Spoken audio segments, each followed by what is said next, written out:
I'd like to call the May 9th, 2013 meeting of the Williamsburg City Council to order. Ms. Scott, would you call the roll, please? Ms. Knudsen? Here. Mr. Pons? Here. Mayor Holman? Here. Vice Mayor Fryland? Here. Mr. Foster? Here. First order of business today is council minutes for the meeting of April 8th and April 11th, 2013, and the budget work session of April 29th, 2013. Are there any additions or corrections? Hearing none, I'll take a motion. Mr. Mayor, I move the City Council approve the meeting minutes from the April 8th and April 11th, 2013, and the budget work session minutes of April 29th, 2013. Second. I have a motion and a second. Would you call the roll, please, Ms. Scott?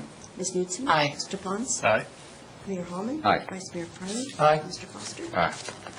We have no matters of special privilege, so this brings us to our next agenda item, which is public hearings.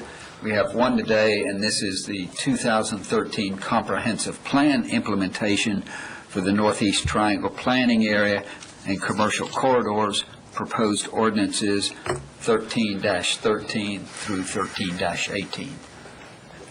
You look dapper today, Mr. Reed.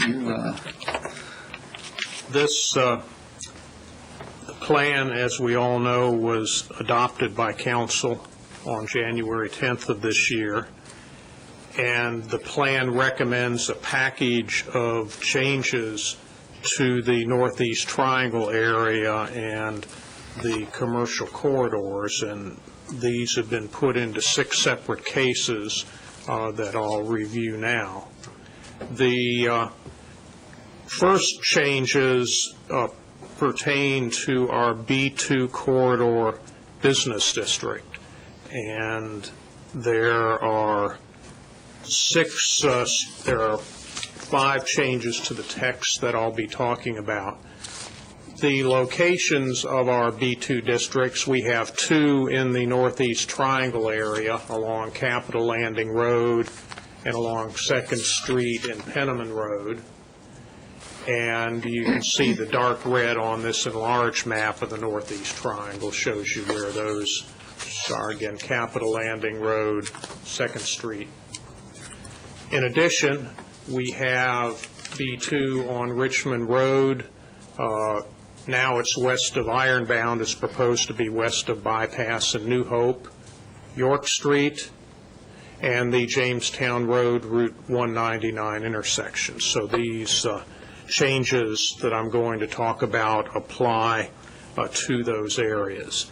This is the mixed-use development that was approved for 2nd Street and Penniman Road. This is the Velvet Shoestring. The shopping center is under construction.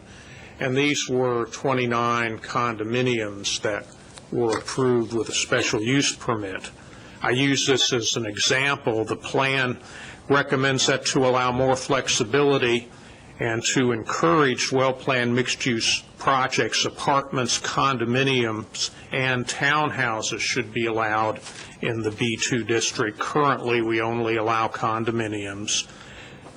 All this would be with a special use permit to review any project on a case-by-case basis. The plan recommends we keep the current 2/3 residential, 1/3 commercial floor area split and keep the existing residential density of 14 dwelling units per net acre. So this would allow either 1 floor of commercial use with residential above or commercial use on the front and residential use on the rear. The second adds newspaper printing and publishing facilities with a special use permit in the B2 district. And this shows where we have that use. This is a Virginia Gazette on Ironbound Road. This area, now B3, is proposed to be changed to B2. The B2 doesn't have newspaper printing and publishing facilities as a use, either permitted or special use. So this anticipates the rezoning that I'll be talking about in a little bit. The third change is to reduce the front yard requirement on Richmond Road between New Hope and Bypass down here and Ironbound Road, and you see the 3 areas that we'll be proposing to zone to B2.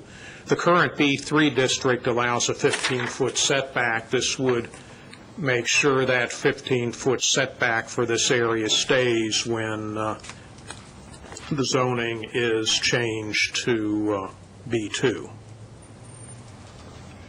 The next change is to reduce setback and buffer requirements on 2nd Street between Page Street and Parkway Drive.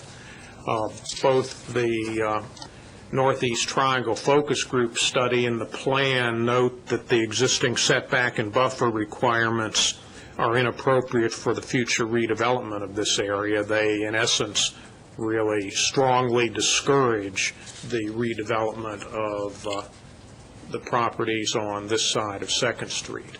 And here you have the boundaries superimposed on an aerial photo. This is the old gas station that's now under consideration for 7-Eleven, and it goes down to Parkway Drive. The area where we really have a concern about the setbacks and buffer areas is the area abutting Pinecrest, where when you put in the setback and the 15-foot setback and the 35-foot transitional screening buffer, you don't have a lot less left to build on. The regulations are proposed to be changed, reducing the front yard from 15 feet to 5 feet, reducing the transitional screening buffer from 35 feet to 10 feet, which will include side and rear yards. This is the same type of transitional screening buffer we have in the LB2 district on Richmond Road, and that's worked well in that district. This allows Planning Commission to require a screening wall or fence in addition to or in lieu of the required transitional screening landscape requirements. And this will offer increased flexibility, particularly in this area from Page Street down to the 2nd Street Bistro. Now, although not specifically recommended in the plan, we're proposing for the B2 district, and we'll be proposing next month for the B3 district, allowing as a special use permit microbrewery, microdistillery, microwinery, and microcidery. We want to make sure we're including everything that could be a possible use. We've had numerous inquiries over the past year about these uses, and I think it makes sense to take this opportunity to add it as a special use permit use. We're also creating a new definition which defines this as a facility for the production and packaging of alcoholic beverages for distribution, retail or wholesale, on or off premises, and which meets all Virginia alcoholic beverage controls laws and regulations. This facility may include other uses such as retail sales, tasting rooms, or restaurants. Now, the next case deals with the LB3 Limited Business District.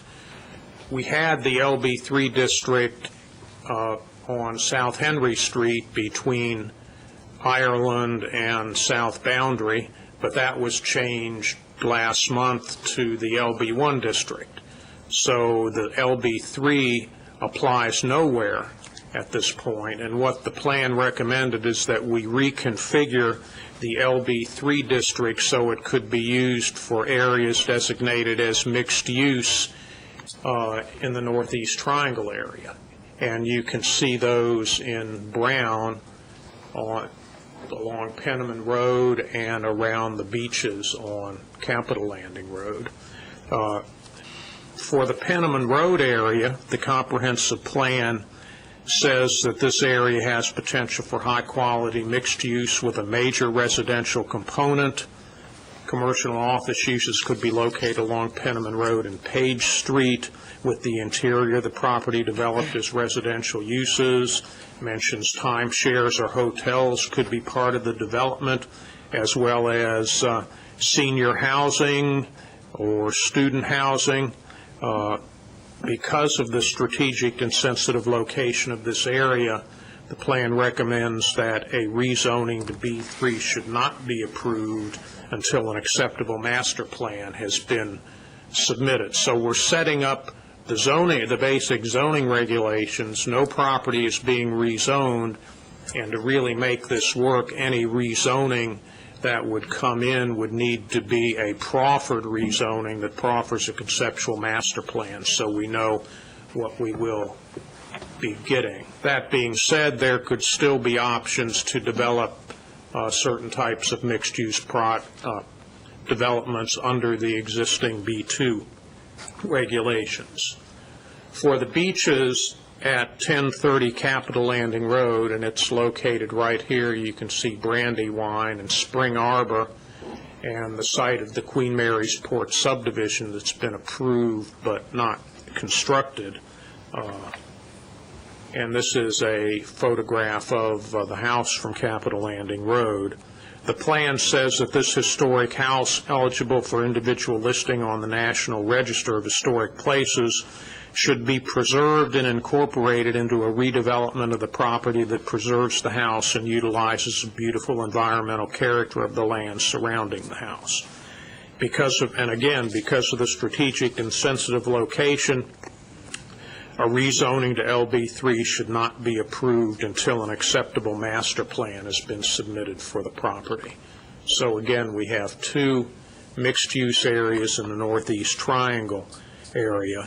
The B3 district is proposed to be renamed the Limited Business Mixed Use District, and uses that could be included for development are residential uses, commercial and office uses, hotels and timeshares and museum art galleries, and live workspace for artists and artisans. Now we're into the section of the proposal to deal with actual rezoning of property. These are the three areas along Richmond Road that are proposed to be rezoned to B2 corridor commercial land use. And this past year we extended the B2 zoning down to this point to allow a Hertz car rental to go in. And with the reconfiguration we're going to be doing to the B3 district, making that a urban business district, we're taking out some uses that exist in this area. So really the purpose of this rezoning is to preserve the character of this portion of the Richmond Road corridor and to keep the uses that are there as conforming uses. And we'll be adjusting in the text the setback along this area so it will preserve the 15-foot setback. And again, here's the aerial photograph with High Street right in the middle and the Holiday Inn Express, Chipotle, the Jefferson Inn up here, and here just outside of it you have City Lofts and the IHOP right here. The next change to B2 is the Virginia Gazette, which is proposed to go from B3 conditional to B2 conditional. That keeps the proffers that were originally accepted in 1978. And again, with the changes I talked about earlier, the Gazette operation will continue to be the conforming use that it is now under this zoning change. And there's the aerial photograph of the area. The Capitol Heights Pinecrest area is proposed to be rezoned from the existing RS2 to RS3. And the reason for this is to make the zoning more closely match the size and density of the lots in this area. That was the case when we approved Capitol Landing Green, which is zoned PDR. This rezones almost 25 acres from RS2 to RS3. Both districts only allow single-family detached dwellings. The RS3 allows it at 5 dwelling units per net acre. and also adds live workspace for artists and artisans with a special exception from the Board of Zoning Appeals. This is the same zoning that's in place in the residential section of the Arts District. But the existing density and lot sizes in there fit in with the RS3 district proposal much better than the existing RS2. I'd say just a ballpark figure for average lot size is going to be around 7,000 square feet. The RS2 requires an average lot size of 10,000 square feet. So you can just see with that most of the lots do not conform to the existing RS2 zoning. And again, there is the area of this change imposed on an aerial photograph. The final case before you this afternoon is the land that's to the rear of the Alexander Commons offices here. It's zoned LB4, Limited Business Corridor, which only allows banks and offices. The comprehensive plan recommends that that be zoned B2 to match the adjoining zoning to the front and also to the north, and this would allow the variety of business uses that you have in the B2 district, as well as multifamily dwellings and townhouses at 14 units an acre with a special use permit. The plan notes that the required transitional screening buffer requirements and existing topography will protect the Woods Drive residential area to the south, where 3 houses abut this area. Again, there is the area on the aerial photograph, and you can see Spring Arbor up at the top and the Hampton Inn just to the south. So these are all the changes that implement the plan's recommendations for the Northeast Triangle planning area and the commercial corridors. Planning Commission held a public hearing last month. I believe there were about 14 people that spoke, and Planning Commission recommended by a 7-0 vote that all of these cases, PCR 13-009 through 13-014, be approved. Be glad to answer any questions that you have now or that you may have after the public hearing. Reed, thank you very much. It was a nice summary of a lot of changes, but thank you very much. I'll come back to council for any questions before we open the hearing. Anybody have any? Just a couple, if Yeah. I may. Mr. Nestor, with the change on the front yard and the setbacks, or I'm sorry, not the setbacks, the transitional buffer between the properties on 2nd Street and Pinecrest behind them, do you see that reduction in the transitional buffer having any negative impact on the residents immediately behind those commercial properties?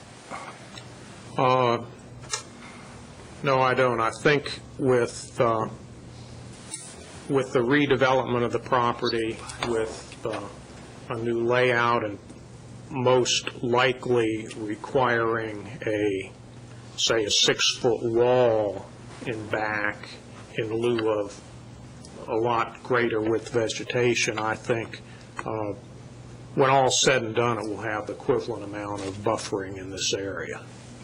And I think having a wall, a solid barrier, is probably going to be a better thing in this area. Okay.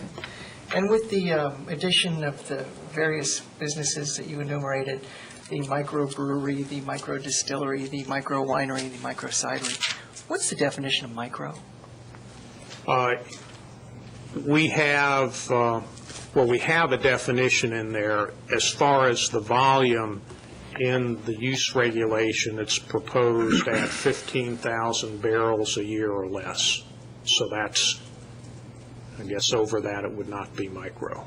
And so and I'm just curious, I'm not saying one way is better than another, but are we intentionally then trying to limit the scope of these businesses to have a lesser impact on the community so that somebody who's producing 20,000 opposed to 15,000, might diminish the quality of life? From the research we've done on this, it appeared that for your typical micro whatever, that 15,000 barrels a year seemed to be the sort of the benchmark figure that was used in a lot. So that seemed to us to be, for this type of use, the intensity figure that goes along with this type of use. And on the two properties, I'm thinking of the one on Penniman Road and then the Beaches property. They're currently zoned B2? No, the area on Penniman Road is zoned B2 for the most part. The lots in this area are zoned LB2 right now. And this area where the Beaches is zoned single-family residential RS1. Because I guess these struck me, or stick out to me a little bit more than a number of the other rezonings that we'll have through this process. Because, well, particularly for the Beaches, because it seems to be one parcel, or maybe there are two there, but one person's family home, and then we've got the other one that is primarily one owner down there. Have we heard any feedback from the property owners on these? We've talked to them, haven't gotten a lot of feedback. But you haven't heard any opposition to this? No. Well, and remember, we're not rezoning either of these properties. We're creating a new LB3 district that could be used for mixed-use development if that should be decided in the future. But we're setting the stage for them to be rezoned. We're that's really the direction we're trying to go. Right, we're providing options, and I think the thought was for the Beaches, it's some use that could preserve the house and the setting would be a better use than having another subdivision of property there. But towards this concept, you haven't heard any pushback from the property owners? They're aware of what we're doing, and I don't think, I haven't detected that they're strongly opposed to the change. Okay. Could I follow up? Yeah, sure. So what happens until that rezoning occurs? They remain in their current zoning state? They remain in the current zoning, Yeah. and it would be possible, the plan is the plan, it's a recommendation. It would be possible to develop the Beaches property as a subdivision under the existing residential zoning. That would be an option that if it meets the zoning requirements, we could not prevent that. This provides another option. The same for the Penniman Road property. There are mixed-use projects like the shopping center and residential that's underway now that could be developed under the existing B2 regulations. You have the 1/3 commercial, 2/3 residential rule that would apply. If you go to the LB3, there is no stated residential commercial split, so that offers more flexibility. But someone would have the right to develop that under the existing B2 regulations and meet all of that. As long as it meets the regulations, we couldn't say no to that project. Although in the B2, there is a judgment call there for the residential portion of it, because any residential use, even if it meets the 1/3, 2/3, requires public hearings and approval of special use permit for city council. So we would have review authority over the type of residential that goes in, as we would if it were rezoned to B3, when I think we would be working with any developer on developing a proffered rezoning for the property. Thank you. sorry. Well, and where I'm going with this Yeah, is right. not always, but most of the time, a rezoning involves a variety of parcels along, or in a particular area. And I'm thinking particularly the beaches, it's one property.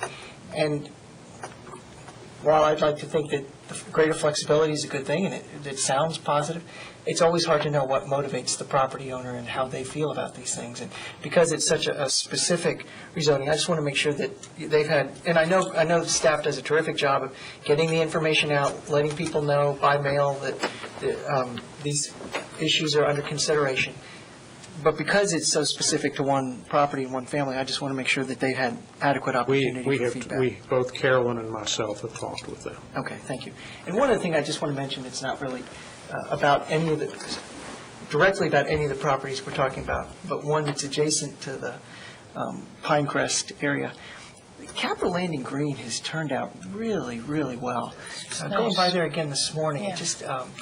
it's one example of a terrific job of infill redevelopment in the preservation of those Two houses. major houses, and then the rehabilitation of them. I don't know, other people may see it differently. I just think it's a terrific project.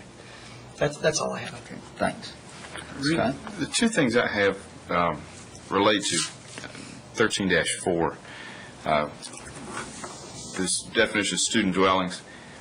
How does that apply to landscape areas and setback in yards? Because as I read it, page 8, you have, one second. You have, it listed out here, single-family, multifamily dwellings, and then other uses, no recreation area required. The same seems true for for yard setbacks, 25 to 15. Is a student dwelling a multifamily unit? Yes, They fall under that? they fall under that. Okay, good, because I didn't know if that was one of these also ran where the setback would be smaller and those, open space things would be exempted. So that's not the case. Cool. Thank you. Thank you. Anything else? No. Judy? Thank you, Reed. With that, I'll open the public hearing and ask anyone who wishes to speak to any of the proposed ordinances before us to please come forward. If you wish to, please state your name and address. Not seeing any, I'll close the public hearing and come back to council for discussion and action. I don't really have much to add. I mean, we've talked about these a number of times. The Planning Commission has talked about them innumerable times. I think we've gotten good feedback from the community. I think there's there's much positive action that we'd be taking here. And I just said I wasn't going to say much. I said something. That's really all I have to say. Scott, anything? I'd just like to say a lot of the things written in red here, particularly pertaining to development of multifamily, really are flexible and forward-thinking. I did another capacity, did some stuff in York County, and these, I think, are a more progressive iteration of those ordinances. So I'm very confident in as proposed. And I agree. I think what we're doing by doing this is, as Reed points out, is creating more flexibility. I don't see that we're taking anything away from any of the property owners in any of these areas, and we're just teeing up the opportunity for somebody to come and be creative and share with and have the opportunity to develop something that's in the interest of the property owner and the city, and so I think this is again another step in the right direction. Thanks. And again, I think this is one step of beginning to come out of the Northeast Triangle Study Group, and many of these changes came out of that. There are other things that are on the table as well. So, Reed, I'd like to thank you and Carolyn and staff and the Planning Commission, because a lot of work went into this. We know that, and we very much appreciate it. So with that, I'll take a motion. Can this be one motion? It can be, since we're making no changes. Is that correct? Yes. Go ahead.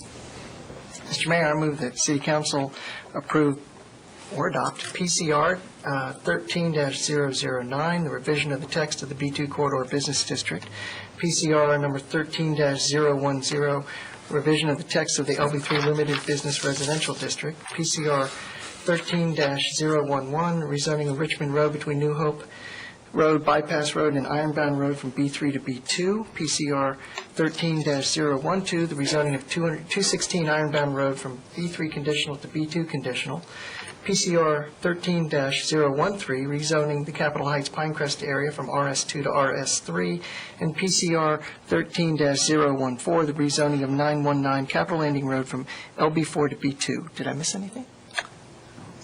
You got them all. Okay. Second. I have a motion and a second. Would you call the roll, please, Ms. Scott? Ms. Newton. Aye. Mr. Pons. Aye. Mayor Holman. Aye. Vice Mayor Fryland. Aye. Mr. Foster. Good job, Paul. Our next order of business today are reports, and the first of the monthly financial statements. Jack, anything in particular? Just one thing to point out on page 5, you'll see that in room tax, we had a great performance in March, historically high, but then again, March had 5 weekends, and one of those was Easter. So we can expect that April would not be as strong as we typically see, because Easter typically is in April. So, but nevertheless, a 26% increase over the prior year is good to see, and also on the meal tax as well was up 12%. So nothing else to point out. Any questions, Bill or I would be happy to address them. And any questions on the financial statements? Just to follow up, in the hotel business, we always average March and April together, just, for that reasons, and I think we'll see April down a little bit, but the net will be up. Which is good. Okay. Okay, thank you, Jack.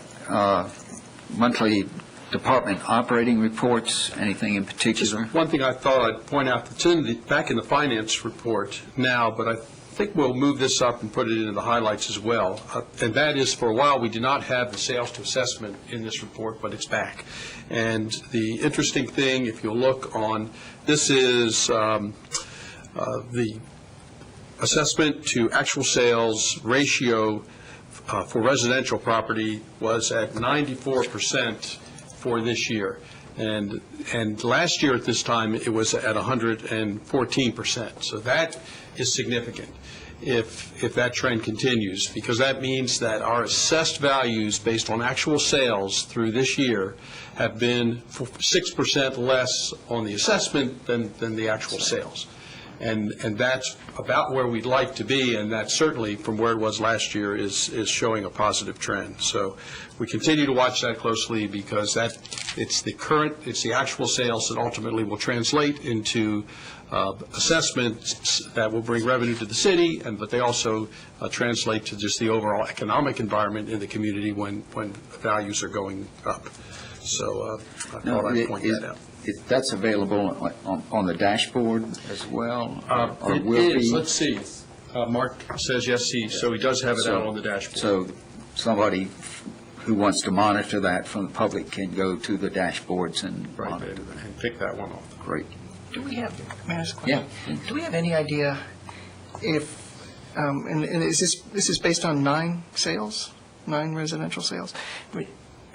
And maybe that's not. No, that was 9 for the month. However, that number is cumulative, so it's based on 68 sales. So the 94% is on the entire year? The 94, Okay. right. It says in the note up top, and we actually could probably show that both in the yellow column and the blue column, because you need to, it's only meaningful as on a cumulative basis, and 1 month doesn't tell you. Sure. So, I guess the question I would have, though, is, and I don't expect you to be able to answer it, but just to be thinking about, is there a way to capture this?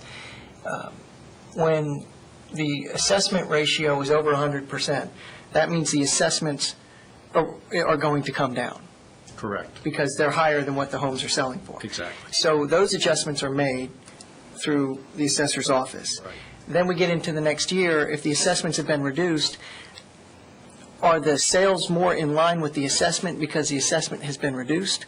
Or are the sales a little bit above the assessment because there's more activity in the market and the prices are actually going up. And You're right. I it's can't probably going to answer that vary question. from. There's probably some of both. Yeah, it'd be interesting to, if there's any way to, without. The degree to which is this, have the, exactly, does it reflect just the lower assessments or the fact that the sales have jumped up? Right. Although, We can probably get a feel for that. yeah, I mean, as I recollect, while assessments came down, then they leveled off the last couple of years, so that we haven't seen the big reduction, or haven't Right. seen as many reductions. Last year was about level, and level. this year, at least projected for next year's Right, budget, yeah. actually is starting to go up again. So to some extent, they came down, they leveled, and now, so, we really have to go back to 2007 and begin. But a that change of analysis this and take a look. magnitude would indicate to me that is Yeah. values Yeah. going up. And it can be, it's also very property specific sometimes. Exactly. Because certain homes in a certain, the lower price range homes tend to hold their value better than the higher price range homes. So we might not see an overall reduction, but you can see them at the high end. Well, I think this is great information. Do you have plans to include the commercial real estate percentage in here? Well, we could, except commercial tends to be all over the map, and there are much fewer sales. So it's not as a reliable indicator as residential of what's likely to come. It's best to look at those individually to try to see what's happening, rather than through a single number. But can we do it? Yes, it can be done, whether it's the interpreting it, which is a little harder. Any other questions on operating reports?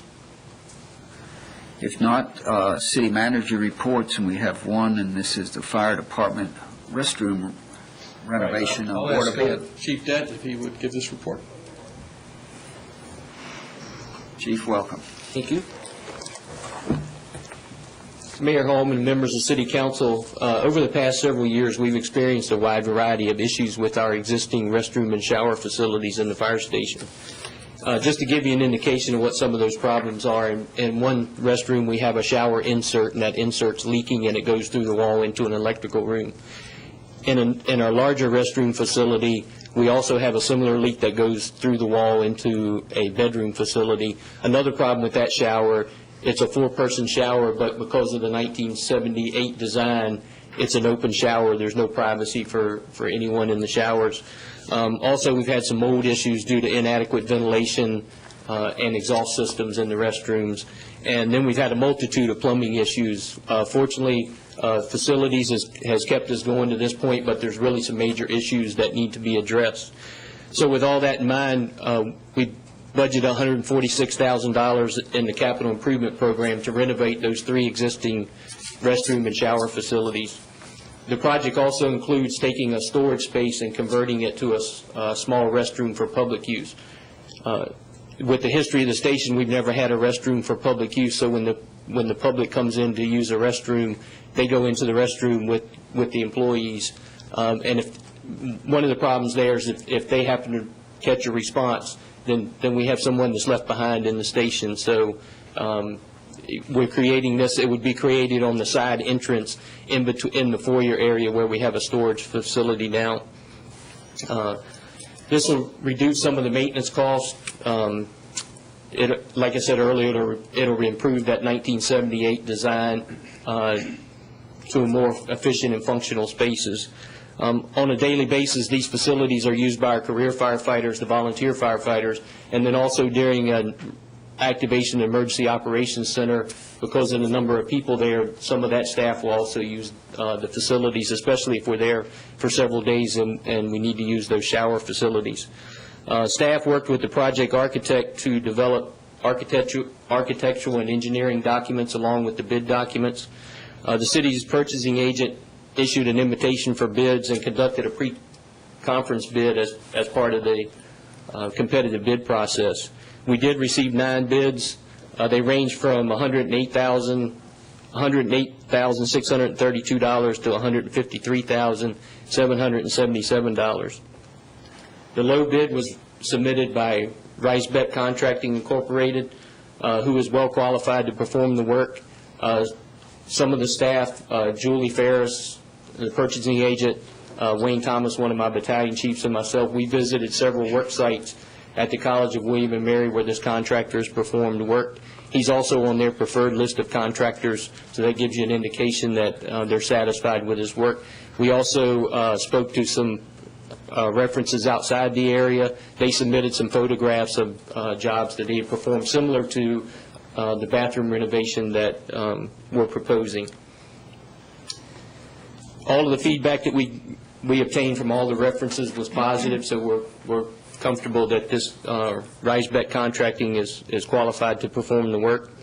The recommendation would be that City Council authorize the city manager to execute a contract with Reisbeck Contracting Incorporated in the amount of $108,632 to renovate the 3 existing restroom and shower facilities in the fire station and add the 1 small restroom for public use. I'd be glad to answer any questions you might have. Thank you, Pat. And any questions? Sure. Chief, I can imagine somebody who's never been to the fire station thinking, that's a lot of money for the renovation of 3 restrooms. Can you just talk a little bit about the scale of these facilities? Obviously, we have 1 large male restroom in the fire station. It's a fairly large restroom. There's never been any renovation since the opening in '79 to these restroom facilities, and we're talking about a complete renovation of that restroom. Then we have a medium-sized restroom that's a female restroom facility, and then an officer restroom for the battalion chief's sleeping quarters. They have a separate smaller restroom. It's going to be a complete renovation of all 3 of those facilities, plus the addition of the smaller restroom. But just size-wise, like the large restroom, I mean, it's not anything anybody can compare their own residential experience to. No. I'm not sure of the square footage, but the large restroom, in the fire station, it's Probably a couple hundred square feet. It's a couple hundred square feet. It's probably 20 feet wide, 15 feet deep, 15 to 20 feet deep. And then you have the shower facility, which you have to step up from the restroom facility into the shower facility, which is another, like I said, that's a large area that can accommodate 4 people, but it's a wide open area. You know, we certainly don't always have the money to do the things we always want to do. And we don't always have the money to do some of the things we should do. But I'm very happy we have the money to do this sort of work, because the job of a firefighter is tough enough. And just to provide some basic levels of reasonable comfort for people who have to work extremely long shifts under terribly difficult circumstances at times is something that I'm just happy we can accomplish. What's the transition process going to be? I mean, when this is under construction, you're going to have to take some of these offline. Yes, and actually, the cost was a little bit higher because we have to do it in phases.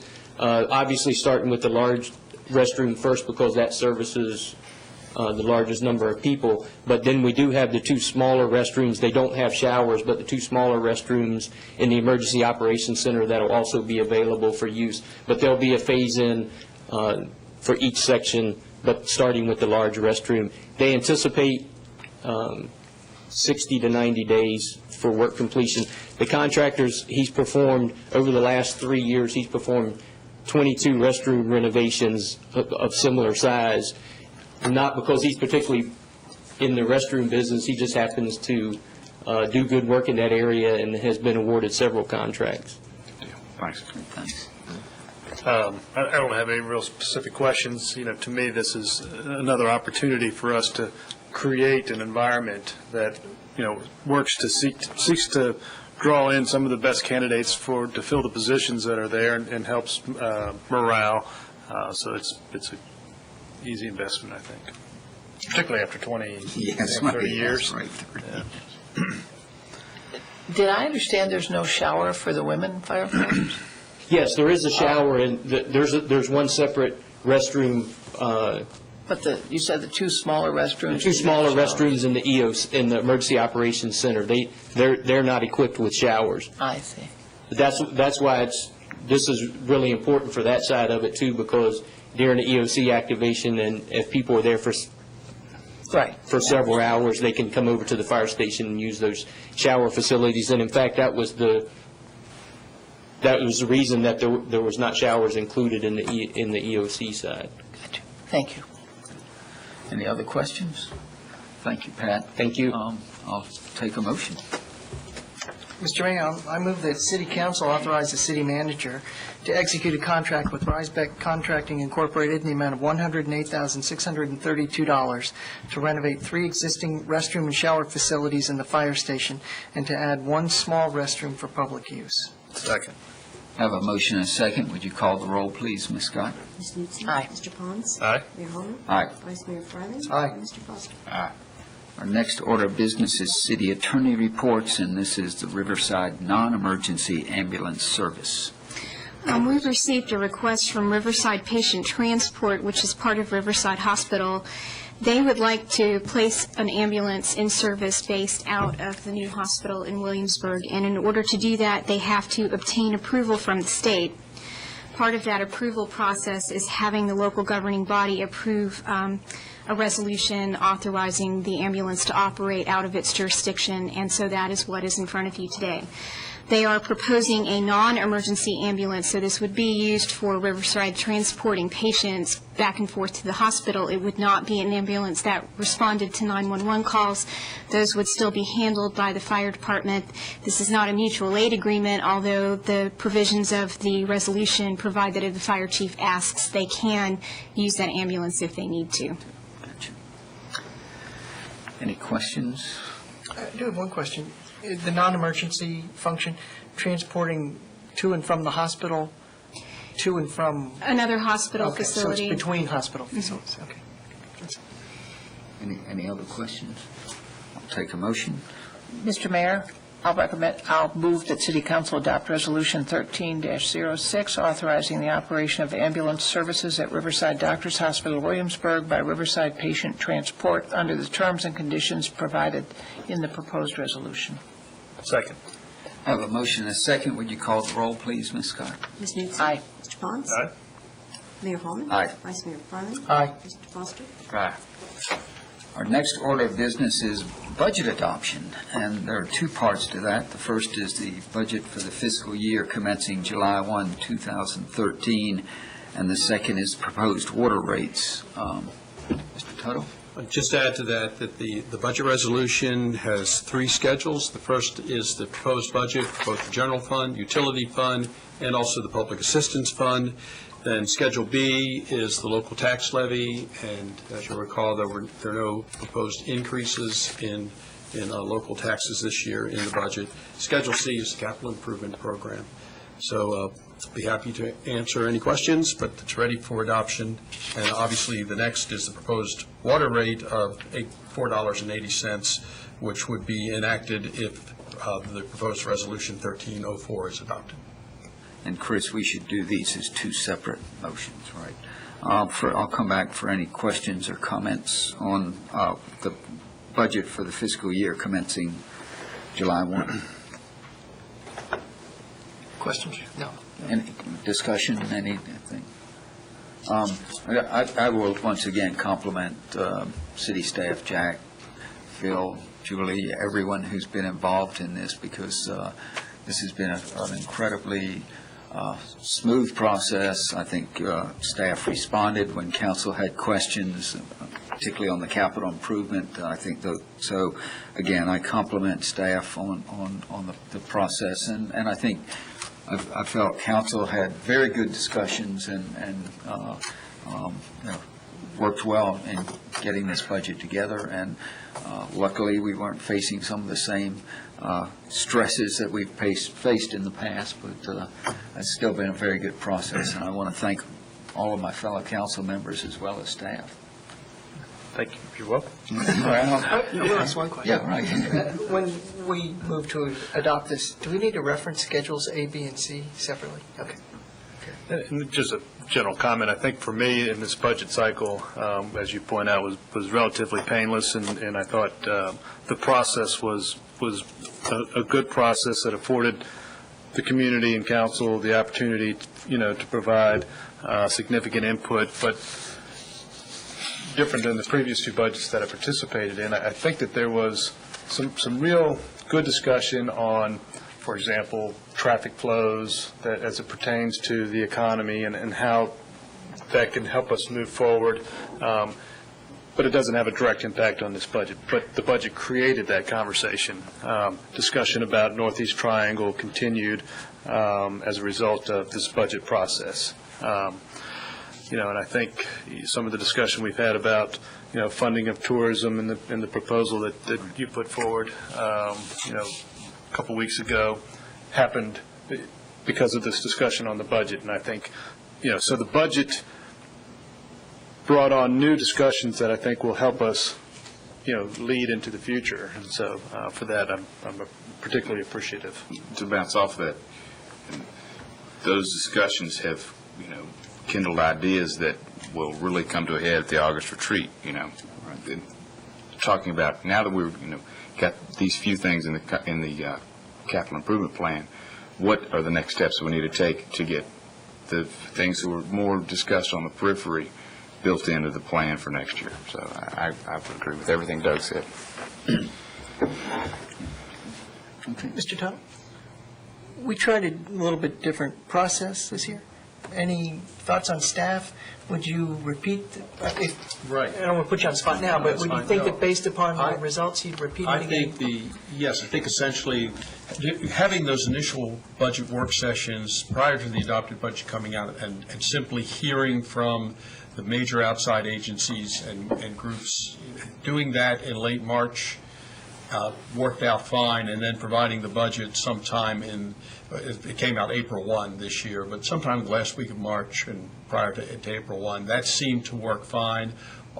Also, then using the normally scheduled work session in April to do the major budget presentation in this room, rather than doing that as part of a separate work session that had a smaller number of people involved.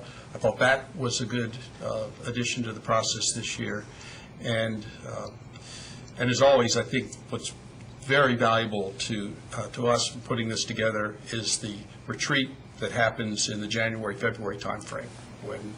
And we did that again this year, and I think that was targeted at a lot of these decisions. So the answer is yes, I think we learned some things.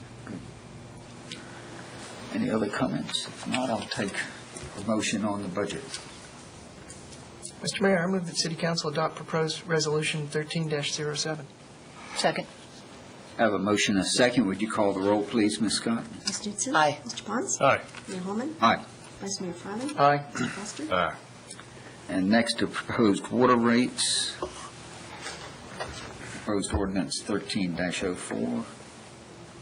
Mr. Mayor, I'll move that we adopt proposed ordinance 13-04. Second. I have a motion and a second. Would you call the roll, please, Ms. Scott? Ms. Newton. Aye. Mr. Pons. Aye. Mayor Holman. Aye. Vice Mayor Fryland. Aye. Mr. Foster. Aye. Again, Jack, I hope you'll convey to all the staff, because I know this process begins, in November, October, November, December, when you start meeting with departments and all. So this is a lengthy process, but I think it works because of the way staff and departments participate in it. Thank you. I'll do that. So please do that. Thank you. I think we have no unfinished business. Is that correct? That will lead us to new business, and we have two motions for appointments to boards and commissions. Is your voice ready, Mr. Vice Well, Mayor? actually, it's a little more than two, but we have a larger appointment group, and then we have the two separate resolutions. Is it appropriate to do that all in one motion? Or would you do them separately? I would do the group individually and then the two resolutions separately. Okay. Then, Mr. Mayor, effective July 1st, 2013, I move that City Council reappoint Susan B. Smith to the Arts Commission for a 3-year term to expire June 30, 2016. Susan Bruno to the Colonial Community Criminal Justice Board for a 3-year term to expire June 30, 2016. James Axtell to the Library Board for a 4-year term to expire June 30, 2017. Edna Baker to the Social Services Advisory Board for a 4-year term to expire June 30, 2017. Adam Steely to the Economic Development Authority for a 4-year term to expire June 30, 2017. Bobby Braxton to the Community Action Agency for a 5-year term to expire June 30, 2018. to the Local Emergency Planning Committee for 3-year terms to expire June 30, 2016. I move the council appoint Danny McDaniel, Susan Geary, Amanda Kerr, Dave Slogy, Peter Wallendish, William Pat Dent, Burke Humphrey, Deborah Middlebrook, Ed Chardine, Robert Turner, W. Stephen Cummings, and Todd Cannon.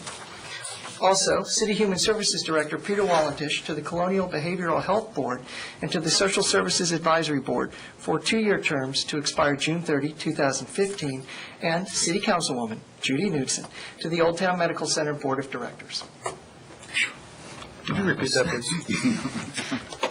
I have a second. Second. Oh, okay. Go ahead. Okay. I have a motion and a second. Would you call the roll, please, Ms. Ms. Scott? Knudsen? Aye. Mr. Pons? Aye. Mayor Holman? Aye. Vice Mayor Fryland? Aye. Mr. Foster? Aye. I need to take my breath. Okay. We have a couple more. Next, I have. In addition, I move that City Council appoint Kenton Towner, Louise McCarthy, Helen Madden, and Randy Hare to the Local Emergency Planning Committee for 3-year terms to expire June 30, 2016. Second. I have a motion and a second. Would you call the roll, please, Ms. Scott? Ms. Knudsen? Aye. Mr. Pons? Aye. Mayor Holman? Aye. Vice Mayor Fryland? Aye. Mr. Foster? Aye. Now, I move that City Council adopt Resolution 13-04, reappointing Mickey Shohan to the Quarter Path Community Development Authority for a 4-year term effective August 1st, 2013, to expire July 31, 2017. Second. I have a motion and a second. Would you call the roll, please, Ms. Scott? Ms. Knudsen? Aye. Mr. Pons? Aye. Mayor Holman? Aye. Vice Mayor Fryland? Aye. Mr. Foster? Aye. And lastly, by adopting Resolution 13-05, the council recommend to the Circuit Court Judge that Charles Young be appointed to the Board of Equalization for a 3-year term to expire June 30, 2016. Second. I have a motion and a second. Would you call the roll, please, Ms. Scott? Aye. Mr. Pons? Aye. Mayor Holman? Aye. Vice Mayor Fryland? Aye. Mr. Foster? Aye. And I will add, the city works well because we have people like these who are willing to serve on boards and commissions and give their time to the city, and we do appreciate all of these individuals who have put their names forward and agreed to serve on these various boards and commissions for various terms. So wanted to make sure, I think all of us on council really value the input that we get from individuals who serve on these boards and commissions. So, thank you for doing all of that. My privilege. That brings us to our last order of business for today, which is open forum. I have one speaker's card, and that is Mr. John Whitley.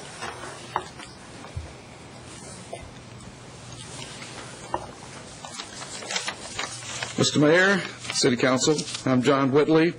I live at 110 Governor Berkeley Road. I have a couple of thoughts I want to share with you.